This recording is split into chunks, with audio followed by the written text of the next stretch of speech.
이 시간 주님 앞에 나온 성도님들 주님의 이름으로 환영합니다. 찬송가 176장 함께 찬송 드리겠습니다.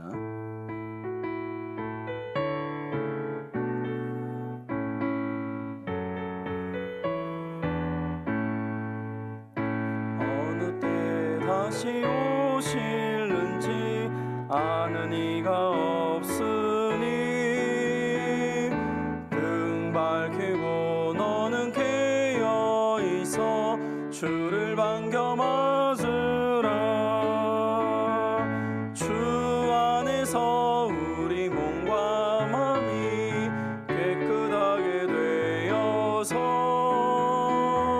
주 예수님 다시 오실 때에 모두 기쁨으로 맞으라. 주 오늘에 다시 오신다면 부끄러움 없을까? 잘하였다 주님 칭찬하며 우리 맞아주실까? 주 안에서 우리 몸과 마음이 깨끗하게 되어서 주 예수님 다시 오실 때에 모두 기쁨으로 맞으라. 주 예수님 맡겨주신 일에 모두 충성 다했나. 내 마음속에 확신 넘칠 때에 영원한 식 얻겠네. 주 안에서 우리 몸과 마음이 깨끗하게 되어서 주 예수님 다시 오실 때에 모두 기쁨으로 맞으라. 주 예수님 언제 오실는지 한밤에나 낮에나 늘 깨어서 주님 맞는 성도 주의 영광 보겠네. 주 안에서 우리 몸과 마음이 깨끗하게 되어서 주 예수님 다시 오실 때에 모두 기쁨으로 4절 한번 더 하겠습니다. 주 예수님 언제 오실는지 한밤에나 낮에나 늘 깨어서 주님 맞는 성도 주의 영광 보겠네. 주 안에서 우리 몸과 마음이 깨끗하게 되어서 주 예수님 다시 오실 때에 모두 기쁨으로 맞으라. 아멘.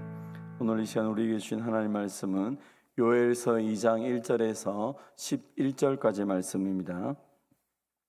구약 성경 1270년 요엘서 2장 1절에서 11절까지 말씀 우리 한 절씩 교독하시고 마지막 11절은 같이 봉독하도록 하겠습니다. 요엘서 2장 1절 하나님의 말씀을 들으십시오. 시온에서 나팔을 불며 나의 거룩한 산에서 경고의 소리를 질러 이 땅 주민들로 다 떨게 할지니 이는 여호와의 날이 이르게 됨이니라. 이제 임박하였으니 곧 어둡고 캄캄한 날이요 짙은 구름이 덮인 날이라. 새벽빛이 산꼭대기에 덮인 것과 같으니 이는 많고 강한 백성이 이르렀음이라. 이와 같은 것이 옛날에도 없었고 이후에 대대에 없으리로다. 불이 그들의 앞에 사르며 불꽃이 그들의 뒤를 태우니 그들의 예전의 땅은 에덴 동산 같았으나 그들의 나중의 땅은 황폐한 들 같으니 그것을 피할 자가 없도다. 그의 모양은 말 같고 그 달리는 것은 기병 같으며 그들이 산꼭대기에서 뛰는 소리는 병고 소리와 같고 불꽃이 건물을 사르는 소리와도 같으며 강한 군사가 줄을 버리고 싸우는 것 같으니 그 앞에서 백성들이 질리고 무리의 낯빛이 하얘졌도다. 그들이 용사같이 달리며 무사같이 성을 기어오르며 각기 자기의 길로 나아가되 그 주를 이탈하지 아니하며 피차에 부딪히지 아니하고 각기 자기의 길로 나아가며 무기를 돌파하고 나아가나 상하지 아니하며 성중에 뛰어 들어가며 성 위에 달리며 집에 기어오르며 도둑같이 창으로 들어가니 그 앞에서 땅이 진동하며 하늘이 떨며 해와 달이 캄캄하며 별들이 빛을 거두도다. 여호와께서 그의 군대 앞에서 소리를 지르시고 그의 진영은 심히 크고 그의 명령이 강하니 여호와의 날이 크고 심히 두렵도다. 당할 자가 누구랴. 아멘. 본문의 말씀을 가지고 임박한 여호와의 날이라는 제목으로 함께 은혜를 받도록 하겠습니다. 일반적으로 우리가 여호와의 날이라고 말할 때 선지자에서 말하는 여호와의 날은 사실은 이스라엘 백성들에게는 구원의 날이고 이스라엘 백성들을 괴롭히는 대적에게는 하나님의 심판이 있는 날이 바로 여호와의 날입니다. 그래서 많은 선지자들이 여호와의 날 하면 하나님이 주실 그 구원의 감격 속에서 그날을 기대하고 소망하며 백성들을 위로할 때 여호와의 날이 다가온다라고 말합니다. 그런데 유일하게 이 요엘서에서 여호와의 날이라는 것은 하나님의 심판의 날이다라고 말하는 것입니다. 왜냐하면 그들은 하나님을 떠났고 그들은 우상을 섬기고 하나님을 두려워하지 않기 때문입니다. 여호와의 날은 하나님을 두려워하지 않는 사람, 하나님을 믿지 않는 사람들에게는 심판의 날이 될 수밖에 없는 것입니다. 오늘 본문 1절입니다.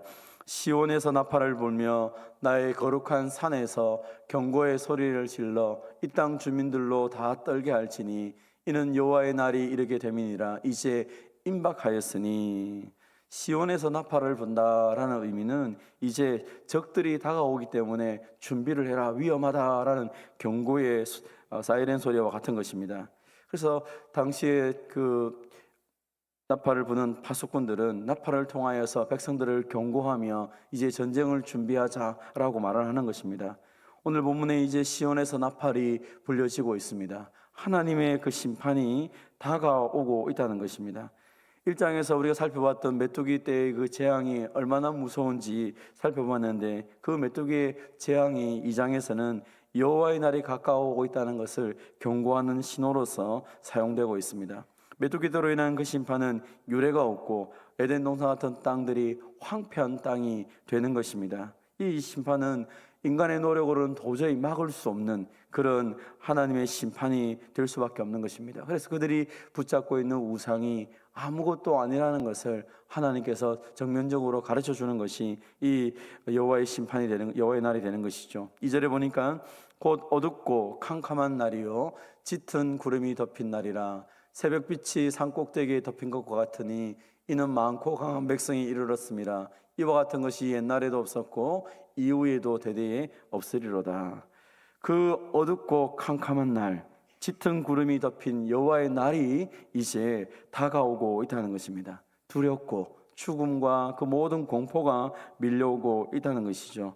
이것은 재앙이고 하나님의 심판이다라고 오늘 본문은 아주 강하게 이야기합니다.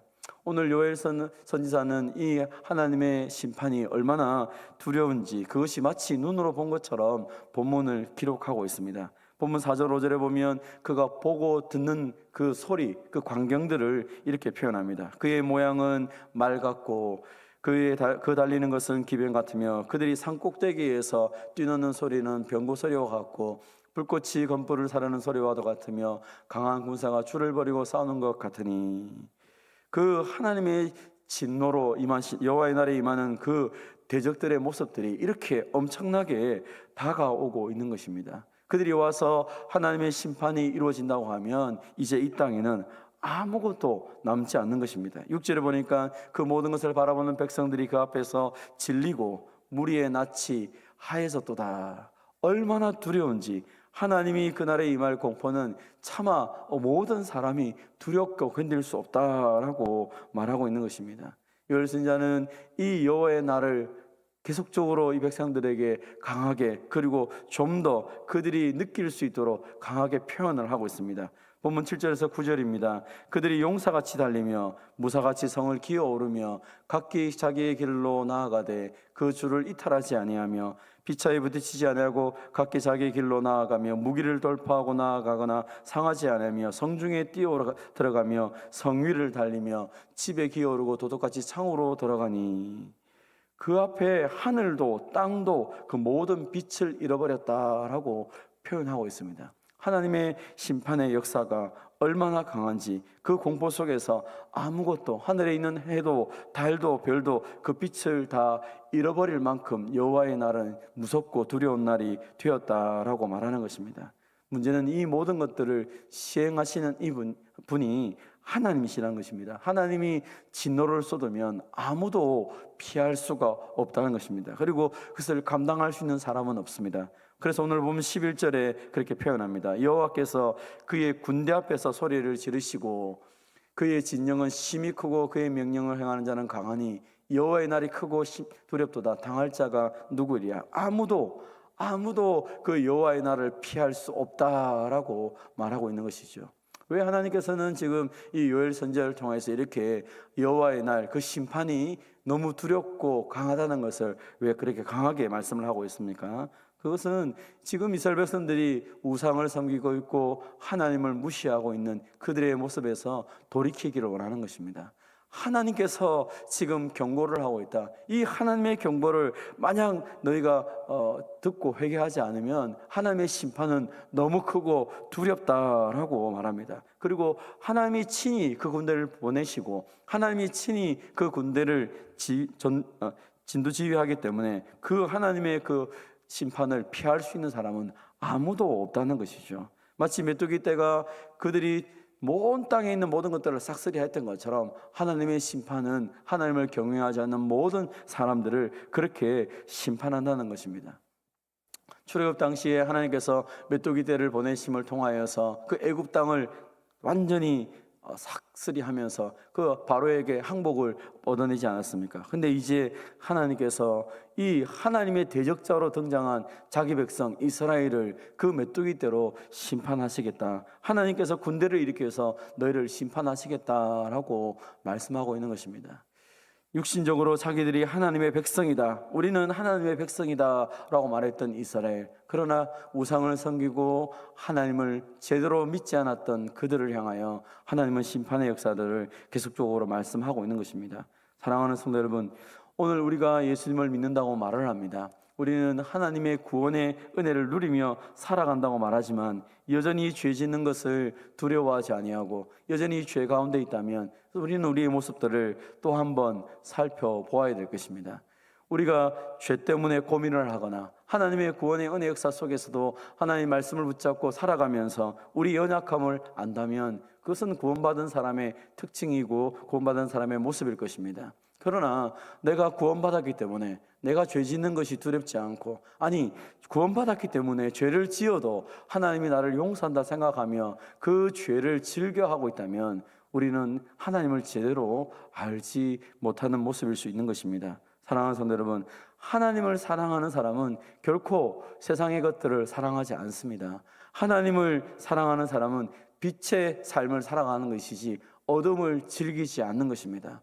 내 삶 가운데 속에서 어둠을 즐기고 여전히 죄 가운데 살아가면서도 이것이 왜 하나님 나를 구원하시는데 라고 생각하면서 또 예수님이 나를 위해 십자가 죽으셨기 때문에 내가 마음대로 살아도 괜찮아 라고 말한다면 그것은 그리스도의 십자가를 모독하는 것입니다. 구원파 이단들이 하는 가장 큰 행동이 이런 행동 아닙니까? 내가 예수님이 나의 죄를 위해 죽으셨는데 내가 무슨 죄를 짓든 나는 회개할 필요가 없다. 그것은 그리스도의 십자가의 은혜를 잘못 알고 있는 것입니다. 우리가 정말로 그리스도의 십자가를 안다면, 하나님의 그 놀라운 사랑을 안다면 죄와 짝하여 살아갈 수 없는 것입니다. 그래서 빛은 어둠과 함께 있을 수 없는 것처럼 우리가 빛의 자녀이기 때문에 어둠의 삶들을 즐기거나 그 속에 있으면서 마음이 평안할 수가 없는 것입니다.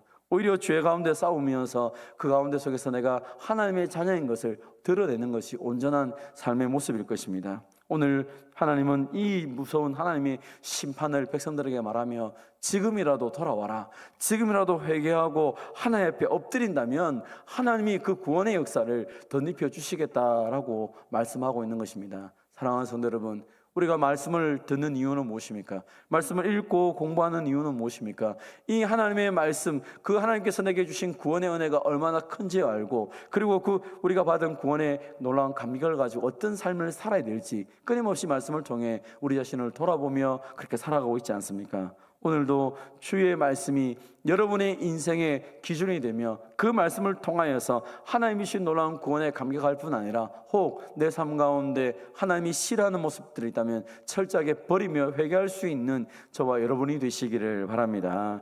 하나님은 우리에게 말씀을 통하여서 회개하며 돌아오기를 원하고, 그 돌아오는 자들에게 하나님은 참된 위로를 덧입혀 주시고 그 황폐한 땅을 에덴 동산같이 회복시켜 주시겠다라고 약속하고 있습니다. 이사야 51장 3절의 말씀입니다. 나 여호와가 시온의 모든 황폐한 곳들을 위로하여 그 사막을 에덴 같게, 그 광야를 여호와의 동산 같게 하였나니 그 가운데 기뻐함과 즐거움함과 감사함과 창화하는 소리가 있으리라. 아멘.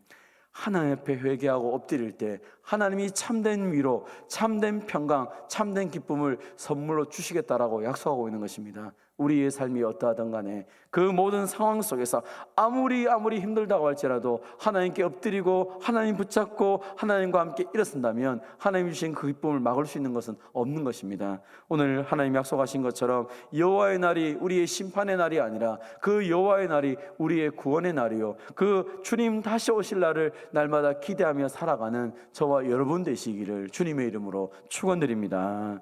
하나님 아버지 감사합니다. 이스라엘 백성들이 그 하나님의 영광스러운 은혜에도 불구하고 하나님을 무시하고 그들의 삶 가운데 우상을 섬기며 살아가는 이 어리석은 모습을 바라봅니다. 하나님께서 외치지 않으시고 하나님께서 말씀을 주시지 않으면 우리도 동일한 이들의 모습과 같은 것을 고백합니다. 아버지 하나님, 우리가 말씀을 들을 때마다 우리의 자신을 돌아보게 하여 주시옵소서. 하나님께서 우리에게 베푸신 그 구원의 은혜가 얼마나 큰지를 알게 하셔서 우리가 그 구원의 은혜 속에 감격하며 그 십자가를 붙잡고 믿음으로 나아갈 수 있는 하나님의 백성들이 다 되게 하여 주시옵소서. 사랑하는 주님, 우리 안에 있는 모든 죄악들을 너무 쉽게 우리가 여기지 말게 하시고 주님의 그 십자가의 보혈의 능력이라면 그 죄가 끊어지지 않는 것을 기억하며 하나님, 우리가 주님의 그 십자가를 붙잡고 우리를 유혹하는 그 모든 유혹뿐 아니라 이 모든 우리를 망치려고 하는 그 모든 죄와 싸워서 승리하는 주의 백성들이 다 되게 하여 주시옵소서. 오늘도 우리에게 복된 날을 선물로 주심을 감사드립니다. 이 하루를 우리가 주님과 함께 시작합니다. 하나님 아버지, 우리에게 말씀 주신 것을 감사합니다. 이제 말씀 붙잡고 우리의 삶의 기준을 붙잡아서 하나님이 원하시고 하나님 기뻐하시는 복된 삶을 살아가는 우리 모두가 되게 하여 주시옵소서. 사랑하는 주님, 우리의 모든 형편과 사정을 아시는 주님, 오늘도 이 시간 긍휼히 여겨주셔서 우리의 삶이 하나님 온전히 전하며 하나님이 우리에게 행하신 그 놀라운 은혜들을 나눌 수 있는 복된 하루가 되게 하여 주시옵소서. 하나님, 슬픔을 당한 가정을 위로하여 주시고 장례를 통하여서 귀한 유가족들 가정 가운데 하나님의 은혜와 하나님의 위로가 충만하여서 그들의 남은 생에 더 주님을 힘있게 살아가는 아름다운 가정이 되게 하여 주시옵소서. 오늘 저녁에 있을 수요 기도 가운데도 함께하여 주셔서 하나님 아버지, 우리가 함께 모여 기도할 때마다 하늘 문을 여시고 주께서 응답 하여 주시옵소서. 오늘도 연약한 성도들 주님 기억하여 주시고 하나님의 도우심을 붙잡고 간구하며 기도할 때마다 하늘로부터 참된 위로가 임하게 하시고 하나님의 치유 회복의 능력이 드러나게 하여 주시옵소서. 사랑하는 주님, 오늘도 우리의 기도를 들으시는 주님을 찬양합니다. 주님 영광 받아 주시옵소서. 감사드리오며 예수님의 이름으로 기도하옵나이다. 아멘. 개인적으로 기도하시고 돌아가도록 하겠습니다.